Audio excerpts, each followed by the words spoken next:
sebab hanya Dia Allah yang layak dipuji dan disembah.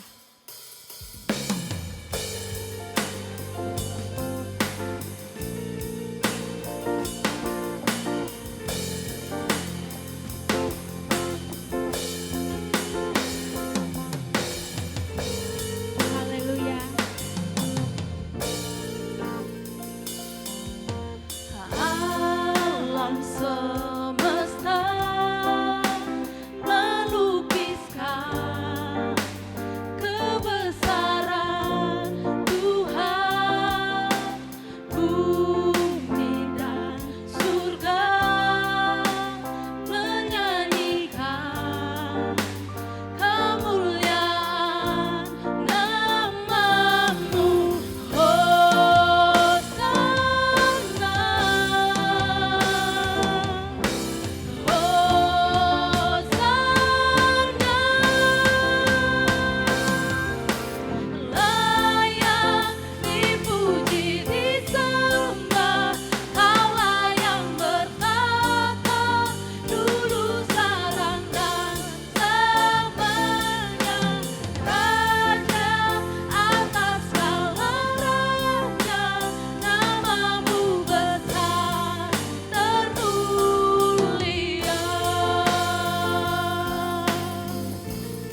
Shalom anak-anak yang dikasihi oleh Tuhan.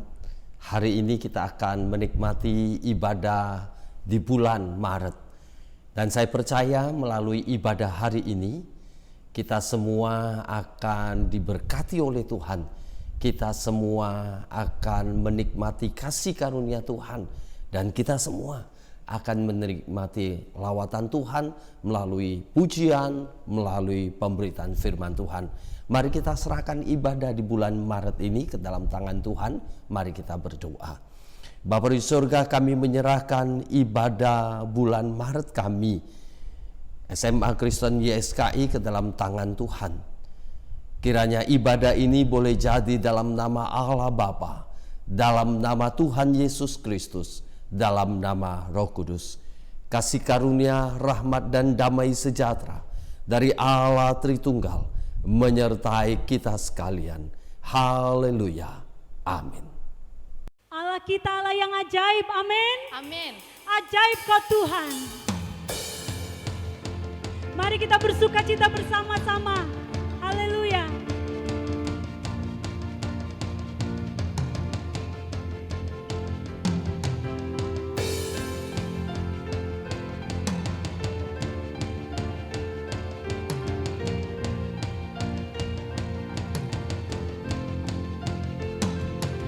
Tak terbayang kebesaran-Mu dan tak terbanding kekuatan-Mu, Tuhan. Kau megah bagiku. Segenap jiwa dan pengharapan telah ku serahkan untuk rencana-Mu, Tuhan. Kau Raja atasku. Hanya Kau yang layak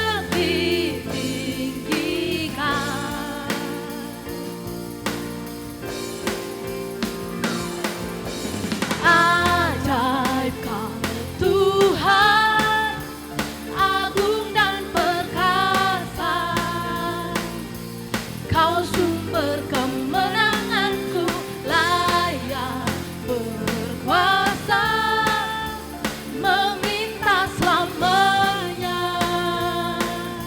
Yesus, Kaulah Raja mulia.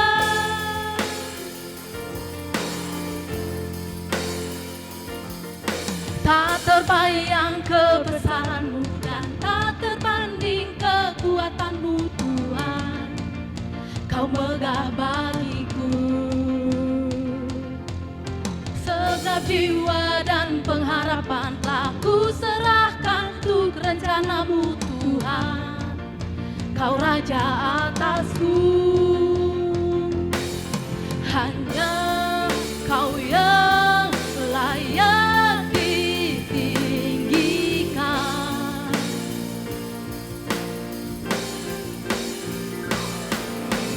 Ajaib Kau Tuhan, agung dan perkasa. Kau sumber kemenanganku, layak berkuasa.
Saudara, terkadang kehidupan yang kita jalani tak seindah yang kita pikirkan.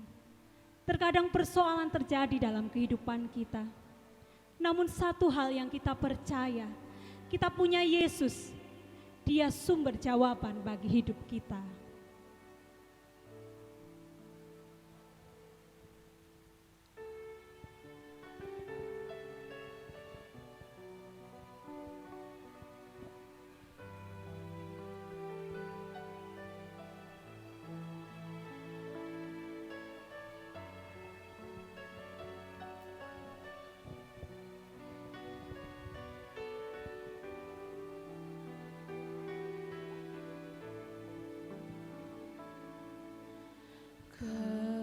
Kehidupan di dunia tak semuanya indah, terkadang tak mengerti semua yang terjadi.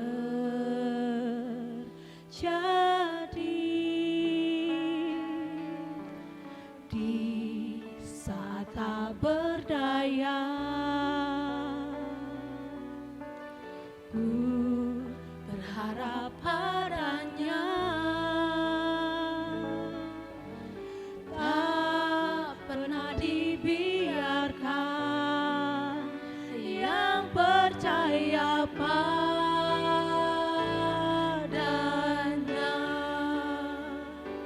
Yesus jawabanku, Yesus jawabanku, saat tiada jalan hanya Kau.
Salam anak-anak yang terkasih dalam Tuhan, yang kami kasihi, Bapak Ibu Guru, selamat pagi.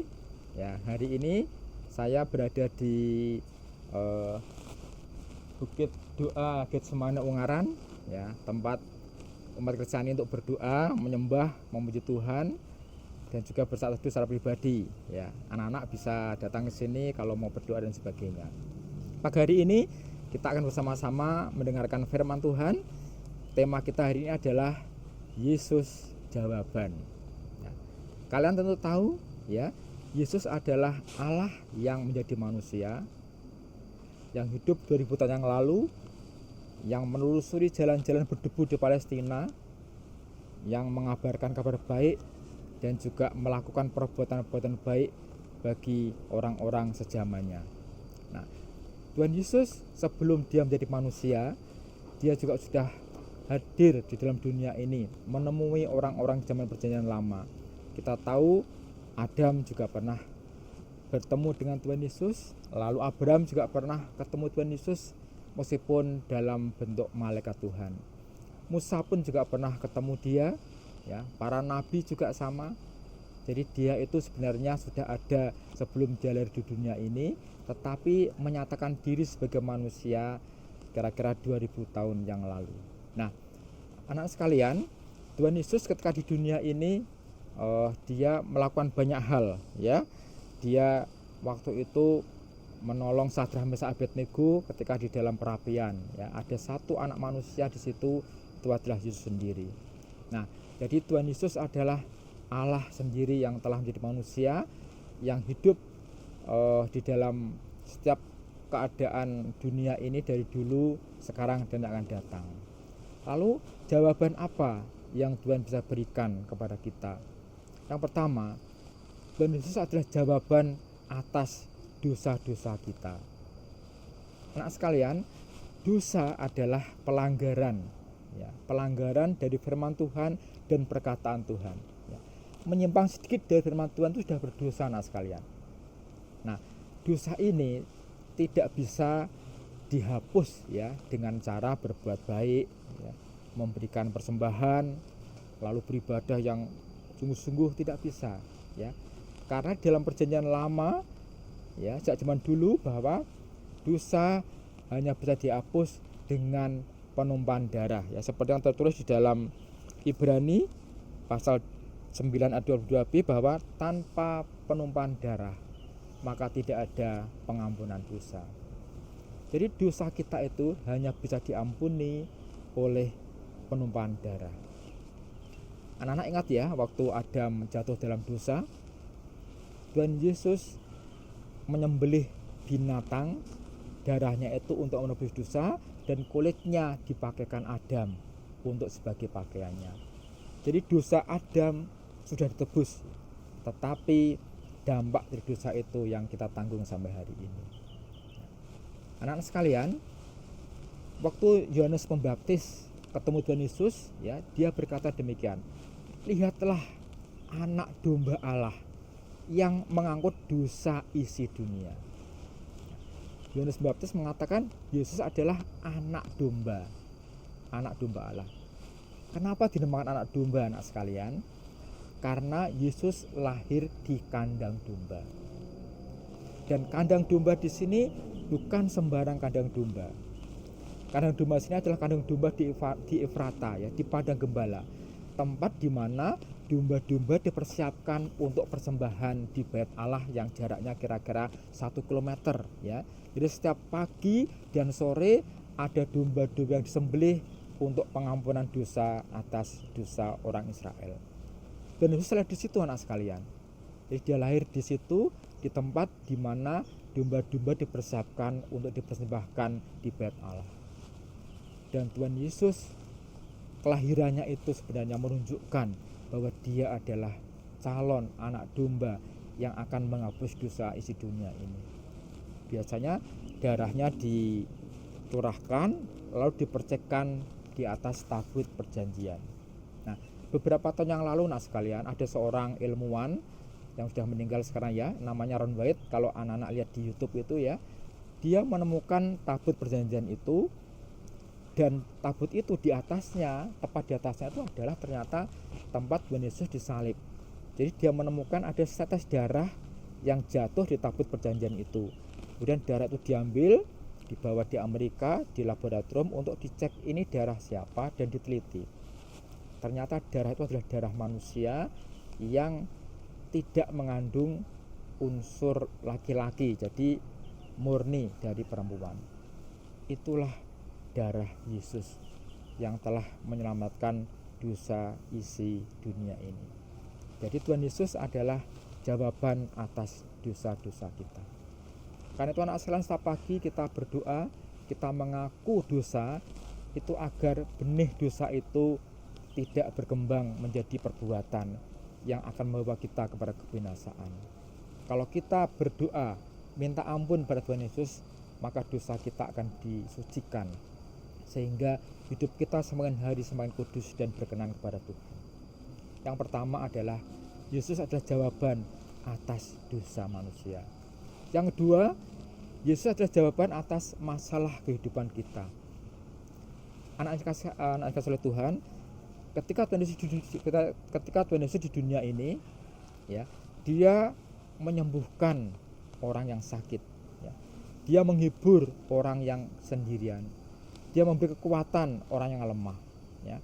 Kita lihat banyak orang yang disembuhkan dari penyakit yang tidak ada obatnya. Misalnya lumpuh sejak lahir, ya, buta sejak lahir, bisu sejak lahir, penyakit kusta, kerasukan setan, stroke, ya, bahkan kematian. Tuhan Yesus menyembuhkan dan menolong. Bahkan kematian ini dia 3 kali, anak sekalian, ya. Pertama kali adalah orang yang baru meninggal. Yang kedua adalah ketika orang mati itu baru diusung mau di pemakaman. Dan yang ketiga adalah Lazarus yang sudah 4 hari di dalam kubur, ya. Jadi Tuhan Yesus berkuasa menyembuhkan segala penyakit bahkan kematian. Nah, Tuhan Yesus juga datang kepada orang-orang yang kesepian, ya, seperti perempuan Samaria, ya, yang ada di sumur itu, lalu Sakius, pemungut cukai yang dijauhi orang, ya. Tuhan Yesus menjadi sahabat mereka ini. Mereka yang sendirian ini akhirnya meroleh sukacita ketika bertemu dengan Tuhan Yesus. Bahkan Tuhan Yesus berkata, marilah kepadaku kamu sekalian yang letih lesu dan yang bertanggungan berat, aku akan memberikan kelegaan kepadamu. Jadi Tuhan Yesus adalah jaminan atas masalah kehidupan kita saat ini. Karena itu anak sekalian, ketika kalian mengalami beban hidup, ya, utamakanlah datang pada Tuhan, karena Dia adalah jawaban yang utama atas masalah hidup ini. Dia hadir di dunia ini, Dia merasakan arti penderitaan, arti kesepian, arti ditolak, dan arti-arti penderitaan yang lain. Dia mengalami, karena itu Dia mampu dan mau untuk menolong kita. Yang ketiga, anak sekalian, Tuhan Yesus adalah jawaban atas masa depan dan surga, ya. Di dalam kitab Yeremia dikatakan bahwa Tuhan memberikan kepadamu masa depan yang penuh harapan. Dia merancangkan masa depan yang indah untuk setiap orang yang percaya kepadanya. Dan Dia juga menyediakan tempat surga, ya. Dia berkata bahwa barang siapa percaya kepada Dia tidak binasa, melainkan beroleh hidup yang kekal. Karena itu orang Kristen yang meninggal tidak ada doanya semoga masuk surga, tidak, ya, karena kita sudah kembali ke rumah kita, yaitu surga. Anak sekalian, Tuhan Yesus adalah Allah yang datang ke dunia, dan Dia adalah jawaban atas dosa-dosa kita. Dia jawaban atas masalah hidup kita, dan Dia jawaban atas masa depan dan surga bagi kita. Nah, kemudian bagaimana kita bisa menjadikan Dia sebagai jawaban atas hidup kita, ya? Yang pertama, anak sekalian, kita harus mengenal Dia secara pribadi. Kita harus mengenal Dia secara pribadi, ya. Yang kedua, kita harus dekat dengan Dia. Mencoba mendengar suaranya yang lembut kepada kita, ya. Bagaimana kita bisa mendengar suaranya? Belajarlah mendengar suara orang-orang di sekitar kita. Kalau kita bisa mendengar suara orang-orang yang memiliki otoritas atas kita, maka kita akan mudah untuk mendengar suara Tuhan.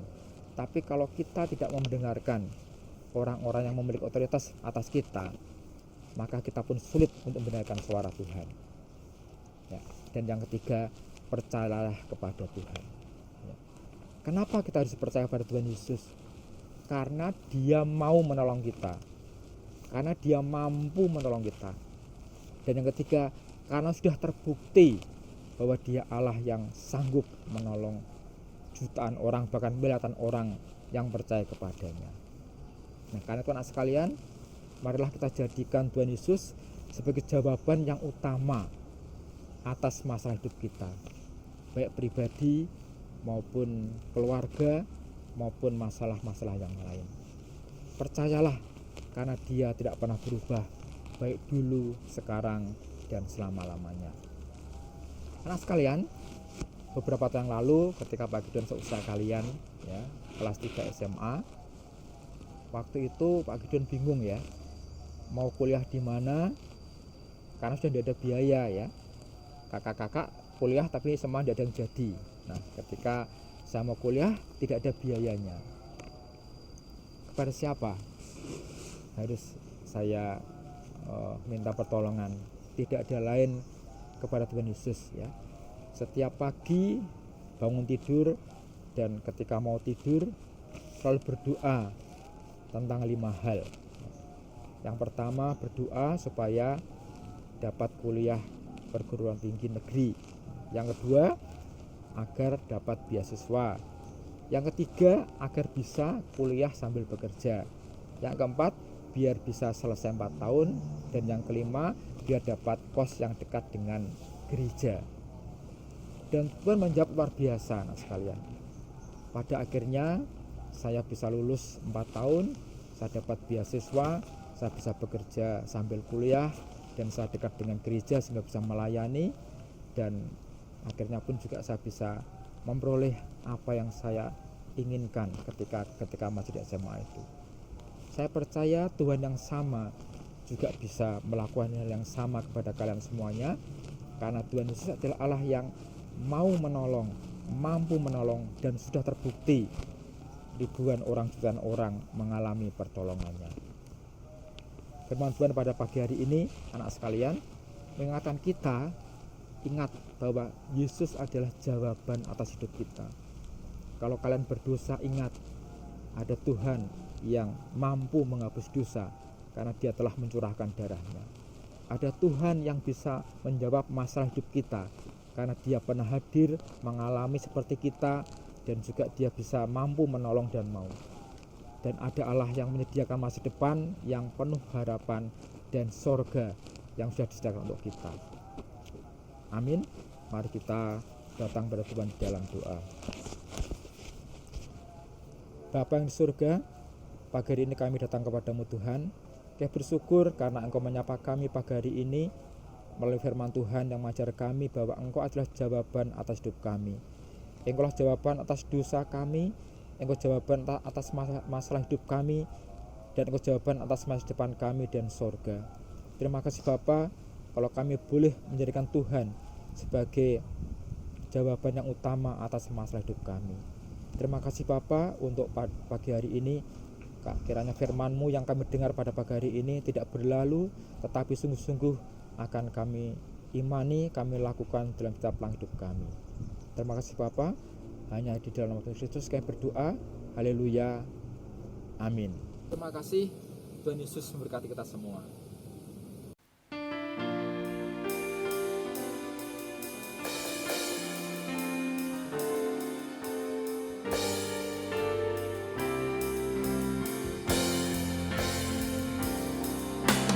Terima kasih Yesusku buat anugerah yang Kau beri, sebab hari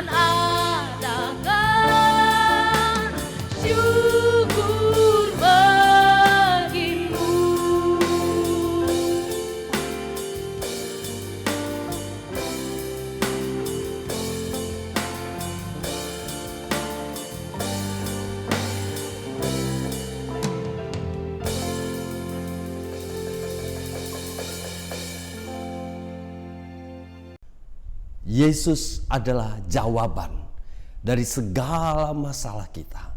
Jawaban dari segala problema kehidupan kita. Oleh sebab itu, saudara yang kasih oleh Tuhan, ketika ada masalah, jangan cari yang lain, tapi carilah Yesus, karena Dia adalah jawaban. Arahkanlah hatimu kepada Tuhan dan terimalah berkat-Nya. Kasih karunia, rahmat dan damai sejahtera dari Allah Bapa sumber segala berkat menyertai engkau. Kasih Tuhan Yesus Kristus dan persekutuan dengan Roh-Nya yang kudus akan selalu ada dalam kehidupanmu, di dalam keluargamu, di dalam studimu, dan di dalam masa depanmu dari sekarang sampai selama-lamanya. Amin. Selamat pagi Bapak Ibu Guru serta para siswa. Hari ini kita sudah mengikuti ibadah siswa bulan Maret tahun 2021. SMA Seni SKI mengucapkan terima kasih yang pertama kepada Bapak Dr. Andes Gideon Suprapto, Magister Management, yang sudah menyampaikan kebenaran firman Tuhan di hari ini. Tuhan memberkati pelayanan Pak Gideon dimanapun Pak Gideon ditempatkan. Yang kedua, terima kasih kepada Bapak Ibu Guru yang sudah melayani di kebaktian siswa bulan Maret. Terima kasih sekali lagi atas pelayanan Bapak Ibu, Tuhan memberkati. Yang ketiga, terima kasih kepada seluruh siswa-siswi SMA Kristen YSKI yang sudah mengikuti kebaktian dengan baik. Dan biarlah firman Tuhan yang tadi boleh kita dengar tidak hanya lewat begitu saja, tetapi boleh direnungkan dan terutama boleh dilaksanakan dalam kehidupan sehari lepas sehari. Bu Yeni akan menyampaikan beberapa pengumuman. Hari ini akan dibagikan laporan hasil belajar tengah semester genap bagi siswa kelas 10 dan kelas 11. Dan juga penilaian akhir semester 2 bagi siswa kelas 10 Smart Class. Dari hasil penilaian belajar itu, anak-anak diharapkan bisa mengevaluasi diri apa yang sudah kalian kerjakan sepanjang pembelajaran ini, dan diharapkan setelah menerima laporan hasil belajar ini, kalian menjadi lebih baik lagi, lebih bertanggung jawab, lebih bisa mengelola diri, dan melakukan tugas pekerjaan kalian dengan lebih baik, sehingga nilai yang didapatkan juga akan lebih baik daripada hasil belajar pada saat ini. Kemudian khusus untuk kelas 12, siswa kelas 12, waktu kalian untuk belajar semakin sedikit. Besok hari Senin kalian sudah mengikuti tryout. Dan di tanggal 7 April kalian sudah harus melaksanakan ujian sekolah. Bapak Ibu Guru berharap kalian bisa mempersiapkan diri dengan baik, kalian bisa mengelola waktu dan mengelola diri kalian juga dengan baik. Sehingga waktu-waktu ini boleh kalian gunakan sebaik-baiknya untuk belajar. Dan nantinya kalian akan mendapatkan nilai yang terbaik. Itu harapan dari kami semua. Demikian pengumuman dari SMA Seni SKI. Terima kasih, Tuhan memberkati.